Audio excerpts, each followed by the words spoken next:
वर्तमान विधायक और प्रत्याशी अगले चुनाव के लिए, हमारे बहुत ही लोकप्रिय, इस प्रकार से बहुत ही सज्जन श्री परमजीत सिंह जी पम्मी,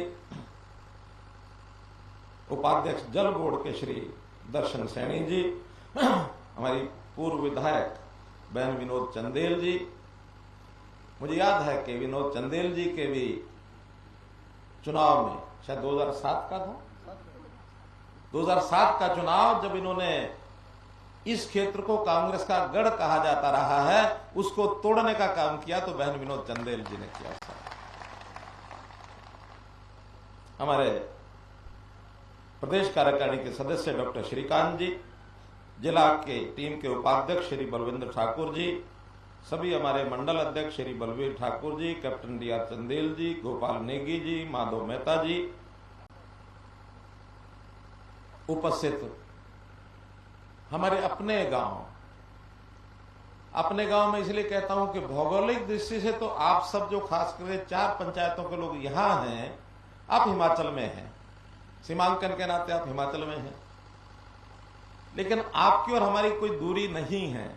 हरियाणा के बॉर्डर की लगती हुई ये चारों पंचायतें हैं, इसलिए आपको मैं अपना भी मानता हूं, आप हमारे अपने हैं। ऐसे सभी उपस्थित यहां माताओं, बहनों, बुजुर्गों, नौजवान साथियों, मेरे पत्रकार छायाकार मित्रों, आज का ये जो चुनाव है, इस समय इस चुनाव में हमको आगे बढ़ना, हमको इस चुनाव को जीतना, ये बहुत आवश्यक है। और इस चुनाव में मेरे आने का जो एक पार्टी ने तो निमंत्रण दिया ही है, मेरी ड्यूटी लगाई है, लेकिन मेरे मन में जो उत्साह और इससे भी ज्यादा है, वो जैसा मैंने बताया कि हमारा एक तो पड़ोस का रिश्ता है। ऐसा कहा जाता है कि पड़ोस के साथ मधुर संबंध हमेशा रखने चाहिए, क्योंकि कहते हैं दो दोस्त, उनकी दोस्ती आपस में अच्छी दोस्ती होने के बाद कभी किसी कारण से टूट भी सकती है, लेकिन पड़ोस हमेशा पड़ोस रहता है, वो बदल नहीं सकता है। पड़ोसी तो पड़ोसी रहेगा। तो पड़ोस का हित हमेशा ध्यान रखना चाहिए। सामान्यतया एक स्वभाव होता है, मनुष्य स्वभाव, कि सबसे पहले वो अपना हित सोचता है, वो अपना हित सोचता है, पड़ोसी अपना हित सोचता है। लेकिन मेरा मानना ऐसा है कि अपने हित के लिए भी सबसे बढ़िया तरीका है कि अपने हित से पहले आप अपने पड़ोस का हित सोचो, पड़ोसी का हित पहले सोचो। क्यों? एक कारण तो यह है कि आप जब अपने पड़ोसी का हित सोचोगे, उसी में से बात निकलती है कि आपका पड़ोसी भी आपका हित सोचेगा, क्यों हम भी उसके पड़ोसी हो गए। अगर हरियाणा के लोग हिमाचल का हित सोचेंगे तो स्वाभाविक है कि हिमाचल के लोग हरियाणा का भी हित क्या सोचेंगे। जब हम अपना अपना हित सोचेंगे, दोनों ही तरक्की कर रहे हैं, लेकिन कभी कभी जब अपना हित सोचते हैं तो एक कंपटीशन की भावना आ जाती है। वो कहता है वो आगे निकल गया, होता है वो आगे निकल गया, और उस कंपटीशन में कभी कभी, स्पर्धा में कभी कभी ईर्ष्या भी आ जाती है, एक दूसरे से दूर होने लग जाते हैं। एक मनुष्य का स्वभाव है। लेकिन यदि एक दूसरे का हित सोच करके दोनों आगे बढ़ेंगे तो ईर्ष्या नहीं होती, बल्कि उससे क्या उपजता है, आपस में एक प्रेम उपजता है, एक आपस में एक सद्भावना पैदा होती है, एक दूसरे के बारे में अच्छा सोचना लगते हैं। तो तरीका तो वो भी है अपना अपना हित सोच करके आगे बढ़ने का, लेकिन बढ़िया तरीका ये है कि हम एक दूसरे का हित सोचें। मैं हिमाचल का भी हित सोचता हूं, आप हरियाणा का भी हित सोचते हैं, दोनों के पड़ोस के संबंध, पड़ोस धर्म निभाते हैं, उस नाते से भी मैं यहां आया हूं। और एक बात परमजीत जी ने कही, इनका मेरा संबंध भी है, रिश्तेदारी भी है। वो रिश्तेदारी इस नाते से है, मेरा अपना एक मंत्रिमंडल का सदस्य, हमारे शिक्षा मंत्री, और ये आपस में संबंधी लगते हैं। क्यों? तो भाई ये संबंधी लगते तो मेरे भी रिश्तेदार हो ही गए। फिर इस मंत्रिमंडल के एक साथी के साथ इनका संबंध, तो मेरा संबंध अपने आप बन गया। तो ये भी मेरा एक फर्ज बनता है कि इस विधानसभा को जीत करके आगे बढ़ा जाए। तो मित्रों, ये जो विधानसभा है इसका हरियाणा का अपना एक संबंध है।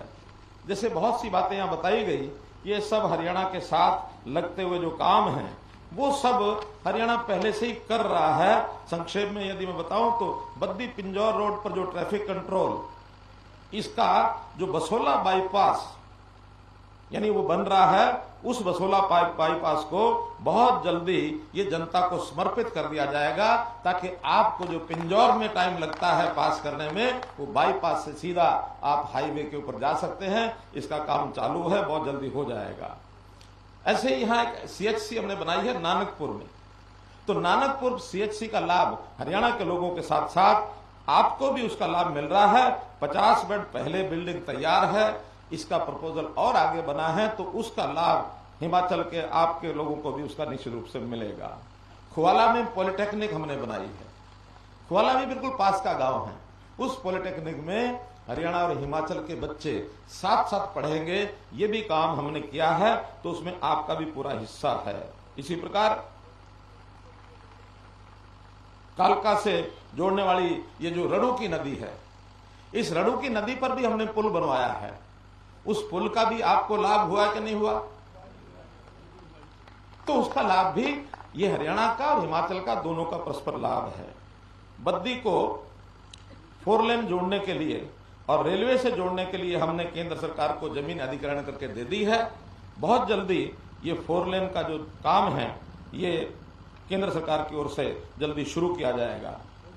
हो गया शुरू, बहुत बढ़िया।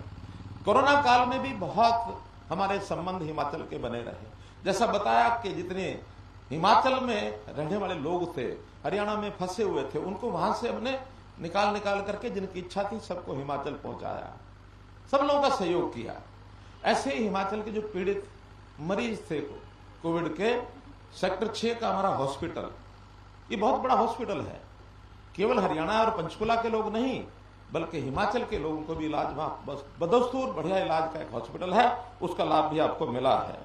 ऐसे ही ये जो प्रवासी भाइयों के लिए एक छठ के लिए एक घाट बनाने की, छठ पूजा के लिए घाट बनाने की बात आई थी, वो भी हमने शाहपुर के अंदर बनवा दिया है, ताकि उन लोगों को भी इसका लाभ हो। और इसके साथ ही जो मुझे पहले बात करनी चाहिए थी, संयोग से आज 30 तारीख, आज छठ का दिन है, सूर्य भगवान की पूजा का दिन है। आज छठ की पूजा शाम को होनी है। आप सबको, जो भी हमारे प्रवासी भाई या स्थानीय लोग सूर्य पूजा छठ के उत्सव को मनाते हैं, उनको सबको बहुत बहुत बधाई और बहुत बहुत शुभकामनाएं। एक विषय मैं उसमें गलत नहीं कहूंगा, मेरे ध्यान में कभी पहले आया नहीं, और अगर ये एक 3 महीने पहले भी ध्यान में आ जाता, तो ये जो मंडावाड़ा और बरोटीवाड़ा रोड है, जो कालू झंडा लिंक रोड, जो बरसात के समय हमेशा खराब हो जाता है, उसको बनवाने के काम की बात कही है। अगर कहीं 4 महीने पहले होता तो आज रोड बनी हुई मिलती आपको, लेकिन देर जाए दुरुस्त आए कोई बात नहीं। अब ये सड़क चुनाव आचार संहिता, क्योंकि आज हरियाणा में भी चुनाव चल रहे हैं, इस समय पोलिंग चल रही है पंचायती चुनाव की, यहां भी आचार संहिता लग गई। इसलिए इस आचार संहिता के समाप्त होते ही जितने बचे हुए काम हैं हिमाचल के और हरियाणा के साथ संबंध जोड़ने वाले, और जो हरियाणा सरकार के जिम्मे हैं, सब के सब, और वो पूरे करा दिए जाएंगे। मित्रों, हमारी केंद्र सरकार, हमारे प्रधानमंत्री हिमाचल के साथ बहुत एक अटूट, उनका अभिन्न एक संबंध है। चाहे वो पूर्व में अटल बिहारी वाजपेयी जी रहे हो, उन्होंने भी अपना कर्म क्षेत्र हिमाचल को माना हुआ था। साल में एक बार मनाली में आकर के जरूर रहते थे वो, चाहे 15 दिन रहे, महीना रहे, 2 महीने रहे।